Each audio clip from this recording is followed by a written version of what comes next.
Sabi po nila kapag po napanaginipan niyo yung taong yumao at ito po ay nakausap mo, ibig sabihin pinasyalan ka po niya. Ito po yung isang parang 2 weeks na nakakalipas yung kinuwento ko rin sa video. Hindi ko lang siya masyado na ikwento ng maayos kasi nga po mabosing ko ay nandun yung shocking pa rin ako kasi ngayon lang ulit niya ako pinasyalan ng yung bang natulog ako ng payapa tas bigla na naginip po ako. Ayun nga po yung panaginip ko, ikukuwento ko po ng ayos kasi nung kinuwento ko po siya parang shocking pa ako at sobrang saya ng aking kalooban kasi dinalaw niya po ako sa aking panaginip at nakausap ko po siya. Ang istorya po nun mga bossing ko, yung aking anak na bunso ay nagpa-facial. Ako po mga boss, kahit tad po ako ng tagihawat, hindi ako para magpaganon, kawikaan ko anak ko na lang. Ngayon mangyari, may papri po na pa-facial. Tapos, amin pong dalawan mag-asawa. Yung anak ko po nag-facial, tapos pre po yung sa amin, yung mag-asawa.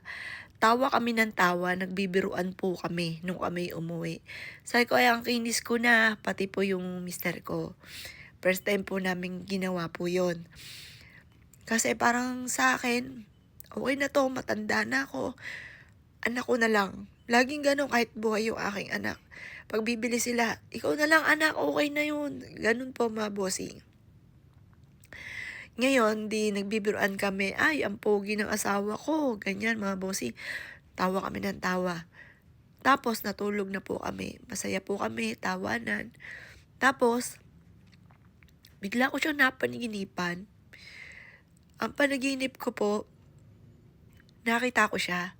Sabi niya, Mami. Tapos sabi ko, Uy, Jolene, kumusta ka na? Sabi niya, Mami, pasalubong ha. Sabi ko, sige anak, anong gusto mo? Pizza? Oo, Mami, pizza. Alin, yung merong, ang salta ko pa, hindi Hawaiian. Ang salta ko, yung may pineapple na malutong. Ganun sabi ko po sa kanya. Yung malutong yung pizza, tapos sunod-sunod ang pizza, pineapple. Masarap yun, di ba anak? Tapos sabi niya, oh mami, yun, masarap yun. Pasalubungan mo ako. Tapos sabi niya, mami, masaya ako na nakikita ko masaya kayo ni daddy. Tapos bigla ako nagulat. Sabi ko, nakausap ko yung anak ko. Biglang mulat ang mata ko. Sabi ko, nakausap ko yung anak ko. Hindi ko makalimutan. Sabi po niya, sa tinagal-tagal, napanaginipan ko siya ng mga unang linggo, ilang buwan. Pero ngayon lang ulit ng 2026 ko siya napanaginipan. Kaya nag-video ulit ako mga bossing. Sabi po niya, Mami, masaya ako pag nakikita ko kayo ni Daddy. Masaya. Biglang mulat ang mata ko. Sabi ko, napanaginipan ko yung anak ko. Nakausap ko pa. Ang sabi nga po nila, pag daw po ganun, naalala ka or pinasyalan ka ng mahal mo sa buhay pag nakausap mo. Pero pag hindi mo siya nakausap, nakita mo lang, naalala mo siya. Pero kapag ka nakita mo siya, tapos nakausap mo siya, ibig sabihin, yung mismong taong yumao ang pumasyal sa'yo. Kaya sobrang saya ng kalooban ko. Kaya hindi ko siya masyado na ikwento ng maayos, mga bossing.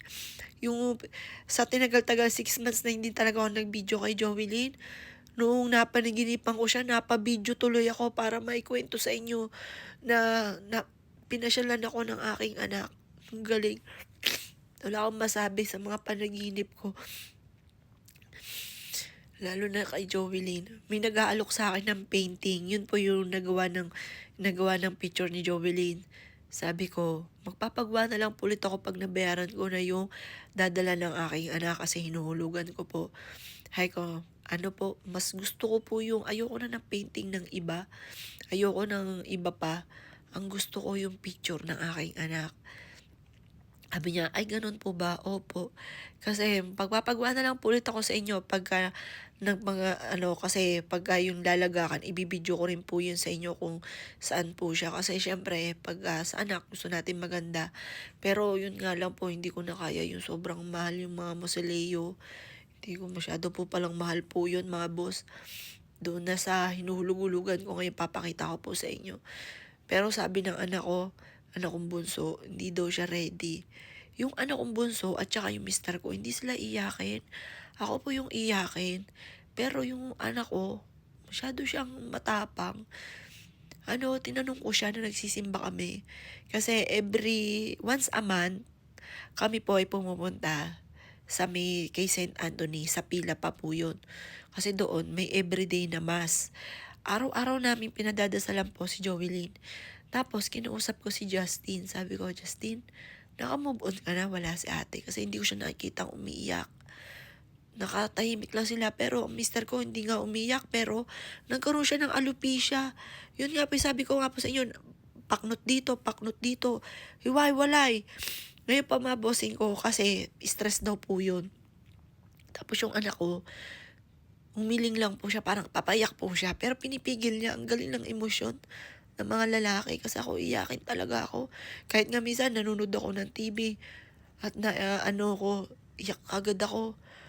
Lalo na pag may tungkol sa anak, pag alimbawa tungkol sa anak yung pinapalabas, sobrang iyak ko na kagad, naalala ko yung anak ko. Pag may mga na parang naalala ko anak ko na, ay ganun yung anak ko. Ay ko naalala mga boss eh.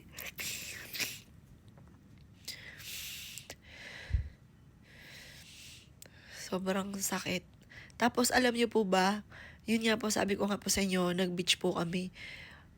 Pangarap doon ng aking anak na pumunta.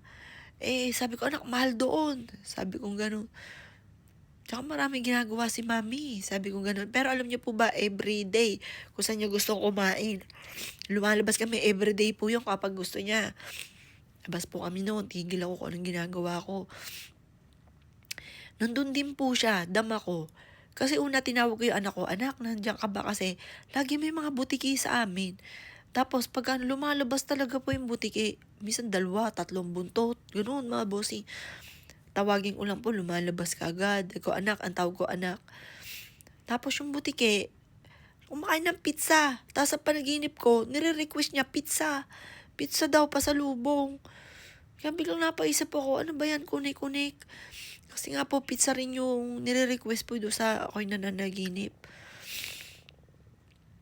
Ayan, kumbaga nirelease ko lang ang nasa kalooban ko kasi una, siguro yung ang kapatid ko, yung si Sandra, yun siguro umay na umay pa yun kasi once na nabanggit yung anak ko, talagang umiiyak po ako. Tapos, dito sa video, pag naalala ko yung anak ko, kinukwento ko po dito sa video. Yan, kasi wala naman ako napagkukwentuhan ng iba. Ayun, kaya dito ko lang sa video at dito lang sa account ni Jovelyn ko kinukwento. Hindi ko na pinupost sa ibang mga boss. Dito lang kay Jovelyn na YouTube, dito ko na lang po siya pinupost. Hindi na sa kung saan. Yung inikilabutan ako. Wish ko nga po magpakita sa si Jovelyn. Kasi pag nag-iisa lang ako, nagtitaekwondo yung anak kong bunso. Sinasama ng daddy niya, nagsusulo lang ako. Like asay ko, anak, alam ko, nandyan ka lang. Sinasama mo si mami. Magparamdam ka. Ayun, bisan titik-tik ang butike or kinikilabutan po ako. Tapos, ayun nga po, alam ko, yung mga bagay na kaya nagagawa dahil pwedeng gusto po niya. Kagaya dito, alam niyo po ba, masaya-masaya po yun sa kanyang pagbablog, dito sa kanyang channel. Kaya pag naisip ko, pag di ako nagbibideo, mawala tong account na to. Baka malungkot po siya, sabihin, pinabayaan ko po. Madamdamin po yun eh. Yun po ay nagdadamdam kagad. Si mommy, ganun po kagad po yun. Kaya, ang ginagawa ko, pantay lahat. Pag binili ko yung isa, kailangan bibilin din yung isa. Pantay po sila mga bossy. Bagamat ngayon, wala si Jovelyn, pero sa mga ibang bagay, halimbawa, bibilang ko siya ng favorite niya na fruitcake, favorite niya ng tinapay, bulaklak, at araw-araw na padasal, kasi yun naman talaga ang pakain sa kanila. Bukod sa panalangin din po namin everyday, tungkol po sa kanya na maging masaya po siya sa heaven. Ayan, naikwento ko lamang po para gumagaan din ang aking pakaramdam at alam ko masaya din si Jovelyn at para hindi po mawala rin yung account po niya mga boss. Salamat po sa panonood.